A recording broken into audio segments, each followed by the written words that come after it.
Conference, that means Western Carolina's Randy Eaton, who, by the way, sent me a very helpful email last week about some of the procedures and really kind of the formula that the committee uses in selecting the teams and such. And so I guess the first question that everybody is asking is, ETSU, I know they were one of the last 3 teams in. What was your argument everybody in this tournament or playoff field is trying to do? Margie, I don't think it was any one thing. I think that, ETSU 8-3, I mean, in co-champs of the Southern Conference, I think that certainly got them into the discussion point. You get to a point, late in the process where maybe you've got 6 positions open and you've got 12 teams left to look. Record against Division I opponents and non-conference and, head-to-head records and all that good kind of stuff. But I think one of the things that we start talking about is significant wins and significant losses. Mm-hmm. And when I say significant, it's really somebody you shouldn't have beat, okay? Mm-hmm. Or maybe somebody that shouldn't have beat you, or, somebody you shouldn't have beaten, you really put a drubbing on them, and on the other end, somebody that maybe you should have been more competitive against. They're bland. They didn't, really there was nobody on there that they shouldn't have beat, at the strata. Then you look at a team like Furman, another co-champion of the Southern Conference, 2 losses, and you start looking about who did they beat that they shouldn't have beat, and they're really, nobody really on that group. You could look at ETSU and, and their record among the 3, and Furman's record among those 3, and Wofford's record. I think one of the things that may have hurt Furman, though, in the discussions was early in the year, they lost to Eaton by a very large margin. And those are things, when you start cutting hairs, you got to start looking for hairs to cut, you know what I mean? And I think that was one of the things that really did put Furman in the bracket below ETSU, if that makes sense. No, it does. In fact, I was curious if that's why Northern Iowa got in ahead of Indiana State, because although the Panthers, Northern Iowa, were 6, I can't believe I know the nicknames, but I do, it was 7-4, and they had the same 5-3 record in their same conference. Northern Iowa defeated the Sycamores 33-0 back on September 27th. Criterion, it's okay. The first thing we look at is head-to-head record, but would that have put the Panthers in ahead of the Sycamores, even though they were 1 game back in the overall record? Now realize, for selection purpose, they were not 1 game back. Okay. Indiana State played a Division II opponent. There you go, just like ETSU. In our eyes, Indiana State was 6-4. They were not 7-4. I see. So much like ETSU really was 7-3, because the Mars Hill game doesn't count. That is correct. All right, so that's something. Thank you. Now that clears that up, because I was looking through the schedules trying to figure that one out, and you've explained that one to me. But I'm going to be the Western Carolina athletic director, so let me get out my dagger and kind of dig it into you here. Look, if Will Horton makes that field goal, are we talking about Furman making it and not ETSU? I think at that point, ETSU, I don't know if I would say that necessarily. The only thing ETSU would have lost, co-champions. Mm-hmm. Their resume still would have been relatively strong. But the D2, honestly, playing Division II, and I had to do it here at Western this year, and I'll do it again next year. I really think playing Division II, when we get in that room, hurts more than a good FCS loss. Intriguing. That's just, and we do look at strength of schedule. We look at your opponent's 1-loss records. So a lot of that we start talking about. And again, when you get to the end of the night, and you've got those 6 spots for 12 teams, what really sets them apart. And the Division II certainly, when you look at Indiana State now, knowing that versus the Northern Iowa, Now, you were talking to Randy Eaton. He's part of that FCS selection committee. He's also the athletic director at Western Carolina. I'm asking, what was this like on Sunday? I was theorizing that you're all meeting in some big conference room at a hotel, smoking cigars and drinking brandy, and after 5 weeks of conversation, trying to get this all in like so many people who draft fantasy football teams could relate to. Is it a scene similar to that, or is it more done on conference phone? What's the final selection meeting done? Friday evening. Mm-hmm. There were 5 new members of the 10 this year. Okay. It just worked out that way. So we went out and we had a dinner together, and then all in Indianapolis. Then we go back to NCAA headquarters in the Pat Summit room. We went in there and really kind of went through the agenda for Saturday, what it was going to look like, if there were any discussions about teams that we were going to focus on. And then we came back Saturday and probably started Saturday morning. You go into this room, and at any one time, we could have had 15, 16 games going on at the same time.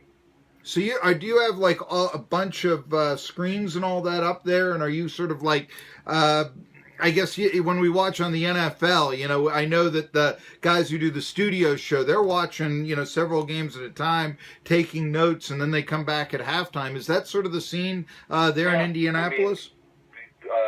Each rep had 2 monitors right in front of them that you could split, so you could choose which 4 you wanted to watch. Just beyond your table where your monitors were, there were 2 more 80-inch screens in front of 4 people with 2 more games, and then at the end of the room, 20 feet by 20 feet, that was split into 9. Mm-hmm. So, like I said, at any one time, you had 14 or 15 games that you could be a part of. You had access on your own to change your 4 on your screen, or we would talk as a committee and, hey, this game, let's put on the 3 o'clock game, the 1 o'clock game, this one's kind of done. So let's put it up on the big screen. So we had games going out of there probably a little after midnight Saturday. Mm-hmm. And came back Sunday morning and did a little bit more tweaking. When we left Saturday night, we had the field. Really the procedure was you spend a lot of time talking about who is seated, gets those 8 buys, those 8 seeds. That you start looking at, you got your AQs, so you know the 10 AQs, and then once you get pretty much all the games done, then we start talking about seeding first. Then we start looking at the 14 at-larges. Mm-hmm. And we have just a series of vote after vote after vote after vote. 7 in the first vote. And then it's kind of, you can fill 3 and then 3 and then 1. And so you just kind of keep voting. And every time we vote for a team to be considered an at-large, they had to get 70% of the votes. So it wasn't something that was really quick and easy, but we were baseball 75% of the vote. You need 70 here to say, okay, this guy is or this team is going to make it. And so, by the way, have you heard any word on Incarnate Word? I believe they're playing Montana State, but they've got technically a game against Iowa State on December 1st, a hurricane makeup game, I believe. Do you know? I mean, I assume that if they win the game, they're going to continue on with the playoffs. But if they lose, do you know if they're still going to honor that commitment to the Iowa State Cyclones? We talked about that a little bit. Just the top of my head, I would think that they would need to get an NCAA waiver to be able to do that if they were to lose at Montana State and Bozeman this Saturday. We don't know. We didn't look into it. This may sound odd, Randy Eaton, but is there any chance that they would forego and play Iowa State for a check or so? I mean, I know a semi-pro football team that once did some semi-pro football, but have you heard anything? I mean, is there the game say, you know what, we Iowa State will give us more attention? Is there any chance of that, or would I have to ask Incarnate Word? There would be no chance of that. Okay. I didn't think the FCS was the semi-pro football leagues, but I have seen it happen once before. Okay, Randy Eaton, SoCon only had 2 teams. You're a SoCon athletic director in Western Carolina. Why has the Southern Conference fallen? I grew up, all you could hear is it's the Division I AA equivalent of the SEC. Now I've got people saying it's the 7th best team in the FCS. What's happened to this conference? I don't think anything's happened to the conference. I think it's cyclical. The Southern Conference was not always the SEC. The Missouri Valley was dominant. The Southland's been dominant. The Big Sky's been dominant. The Colonial's been dominant. It's just cyclical. The Missouri Valley 2-3 years ago, they were it. They were back to the Colonial. Back in the 90s when I was at ETSU, quite honestly, it's the Big Sky. It's Montana State, Eastern Washington that were dominating in the early 90s. When I worked at ETSU from 92 to 99. Okay. And made the trip to Montana. Their last playoff, Mike Cabin was there. We beat Villanova at home and then traveled to Montana in the second round. So I see it just being very cyclical, and conference gets better, its members get better. And as the members get better, they beat up on each other. So, take a look at what happened in the Colonial this year. They were very close to not getting any of their 6 participants with a top 8 seed. And intriguing. It could be the point next year that everybody's 6-4. Intriguing. Randy Eaton, I got to ask you, but what responsibility is Western Carolina in this? Because it seems like you've been down for a long time in football. You mentioned you were at ETSU. You'll remember the 94 game then, when ETSU may have spoiled a playoff appearance for the Catamounts. Greg Ryan, that late comeback in the season finale, give ETSU their first winning record in 7 years. I live in Western North Carolina. I remember Western championship game in 83, being able to recruit the state champion quarterback in North Carolina to play for him, and really having a very nice small college background or history. First one of the first teams to play for a women's national championship in basketball, I believe. Why is Western football declined to the point that it is? Because at one time it was one of the top programs in the Southern Conference.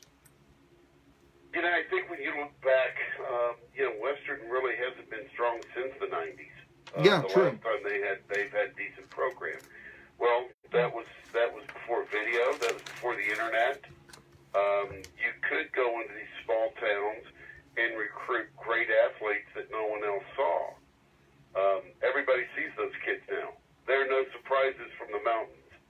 There are no everybody in the country has access to the same information on every student athlete. I mean, let's think about it. Sure. With football, every kid has a huddle account. Mm-hmm.